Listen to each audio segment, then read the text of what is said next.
ರಾಜ್ಯ ರಾಜಕೀಯದಲ್ಲಿ ದಿನಕ್ಕೊಂದು ಬೆಳವಣಿಗೆ ನಡೆಯುತ್ತಿದೆ.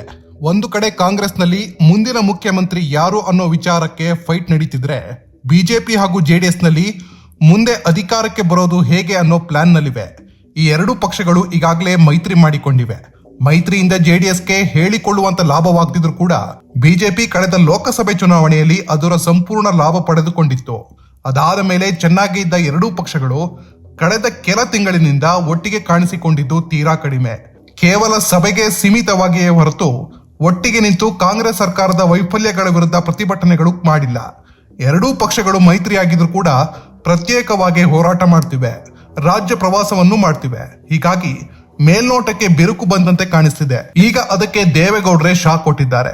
ಬಿಜೆಪಿ ನಿರ್ಧಾರಕ್ಕಿಂತ ಮೊದಲೇ ಮುಂಬರುವ ಸ್ಥಳೀಯ ಸಂಸ್ಥೆ ಚುನಾವಣೆಗಳಲ್ಲಿ ಜೆಡಿಎಸ್ ಏಕಾಂಗಿಯಾಗಿ ಸ್ಪರ್ಧಿಸಲಿದೆ ಎಂದು ಪಕ್ಷದ ವರಿಷ್ಠ ಎಚ್.ಡಿ. ದೇವೇಗೌಡರು ಹೇಳಿದ್ದಾರೆ. ಇದು ಸಾಮಾಜಿಕ ಜಾಲತಾಣಗಳಲ್ಲಿ ಜೆಡಿಎಸ್ ಹಾಗೂ ಬಿಜೆಪಿ ಕಾರ್ಯಕರ್ತರ ನಡುವೆ ಭಾರಿ ಪರವಿರೋಧದ ಚರ್ಚೆಗೆ ಕಾರಣವಾಗಿದೆ. ಎಂಪಿ ಎಂಎಲ್ಎಗಳು ಅನ್ಯೋನ್ಯವಾಗಿರಲಿ, ಸ್ಥಳೀಯವಾಗಿ ಚುನಾವಣೆಗಳಲ್ಲಿ ಕೆಳ ಹಂತದ ಕಾರ್ಯಕರ್ತರು ಹೊಡೆದುಕೊಳ್ಳಲಿ ಎನ್ನುವ ಅಭಿಪ್ರಾಯಗಳು ವ್ಯಕ್ತವಾಗಿವೆ. ಇದೆಲ್ಲವನ್ನು ನೋಡಿದ್ರೆ ಇನ್ನು ಹೆಚ್ಚು ದಿನ ಮೈತ್ರಿ ಉಳಿಯೋದಿಲ್ಲ ಅಂತ ಅನಿಸ್ತಿದೆ. ಯಾಕಂದ್ರೆ ಮೈತ್ರಿ ಮಾಡಿಕೊಂಡ ದಿನದಿಂದಲೂ ಬಿಜೆಪಿ ಜೆಡಿಎಸ್ ನಡುವೆ ಸಮನ್ವಯದ ಕೊರತೆ ಎದ್ದು ಕಾಣ್ತಿದೆ. ಮತ್ತೊಂದು ಕಡೆ ಹೆಸರಿಗಷ್ಟೇ ಮೈತ್ರಿ ಅಂತ ಗೊತ್ತಾಗ್ತಿದೆ. ಕಾಂಗ್ರೆಸ್ ಸರ್ಕಾರದ ವೈಫಲ್ಯವನ್ನು ಒಟ್ಟಿಗೆ ಹೇಳುವ ಬದಲು ಪ್ರತ್ಯೇಕವಾಗಿ ಹೇಳಿ ತಮ್ಮ ತಮ್ಮ ಕ್ಷೇತ್ರಗಳಲ್ಲಿ ಬಲಗೊಳ್ಳೋದಕ್ಕೆ ಪ್ಲಾನ್ ಮಾಡಿಕೊಳ್ತಿವೆ. ಯಾಕಂದ್ರೆ ಕಳೆದ ಚುನಾವಣೆಯಲ್ಲಿ ಬಿಜೆಪಿಯಿಂದಲೇ ಜೆಡಿಎಸ್ ಹಳೆ ಮೈಸೂರು ಭಾಗದಲ್ಲಿ ತಮ್ಮ ಪ್ರಾಬಲ್ಯವನ್ನು ಕಳೆದುಕೊಂಡಿದ್ದು ಅದು ಕಾಂಗ್ರೆಸ್ಗೂ ಹೆಚ್ಚು ಲಾಭವಾಗಿತ್ತು. ಹೀಗಾಗಿ ಮತ್ತೆ ಏಕಾಂಗಿಯಾಗಿ ಪಕ್ಷ ಕಟ್ಟಲು ಜೆಡಿಎಸ್ ಮುಂದಾದಂತೆ ಕಾಣಿಸ್ತಿದೆ.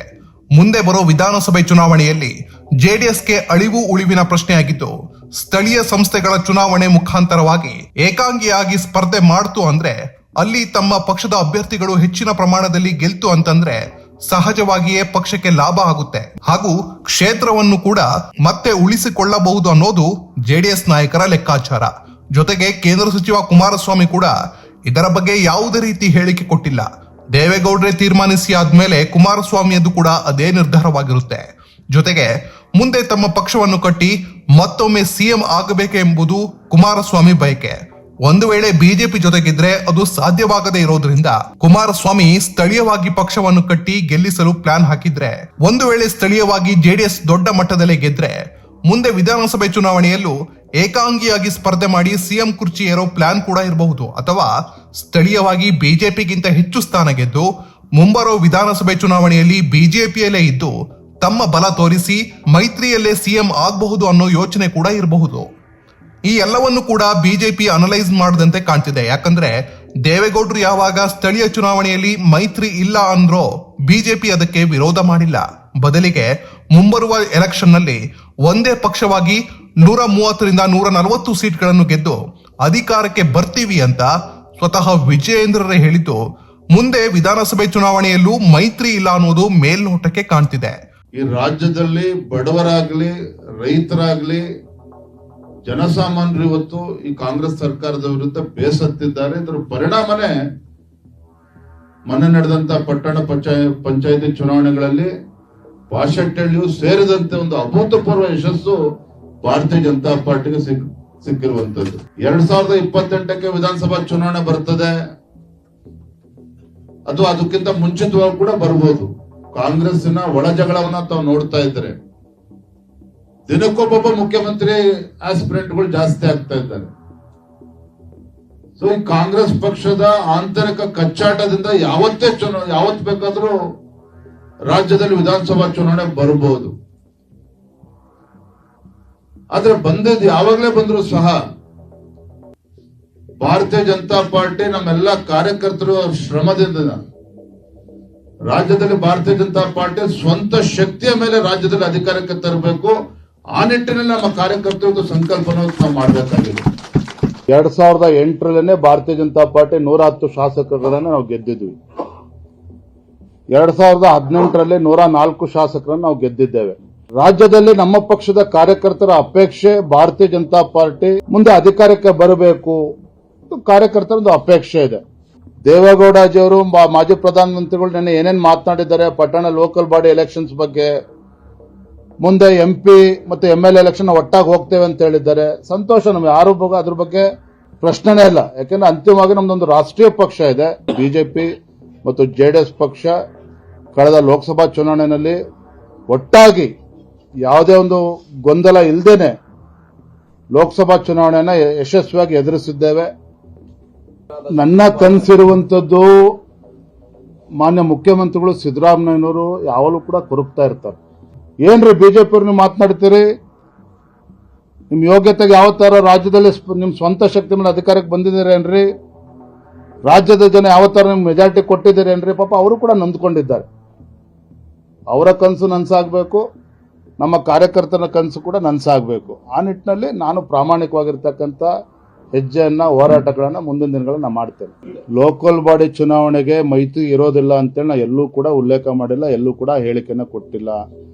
ಅಂತಿಮವಾಗಿ ನಮ್ಮ ಪಕ್ಷದ ವರಿಷ್ಠರು, ಮಾಜಿ ಪ್ರಧಾನಮಂತ್ರಿಗಳಾಗಿರ್ತಕ್ಕಂಥ ದೇವೇಗೌಡಜಿಯವರು, ಮಾಜಿ ಮುಖ್ಯಮಂತ್ರಿಗಳಾಗಿರ್ತಕ್ಕಂಥ ಕುಮಾರಸ್ವಾಮಿ ಅವರು ಎಲ್ಲರೂ ಕೂತು ಏನ್ ಚರ್ಚೆ ಮಾಡಿ ಅಂತಿಮವಾಗಿ ತೀರ್ಮಾನ ತೆಗೆದುಕೊಳ್ತಾರೆ, ಅದಕ್ಕೆ ನಾವು ಬದ್ಧರಾಗಿರ್ತೇವೆ.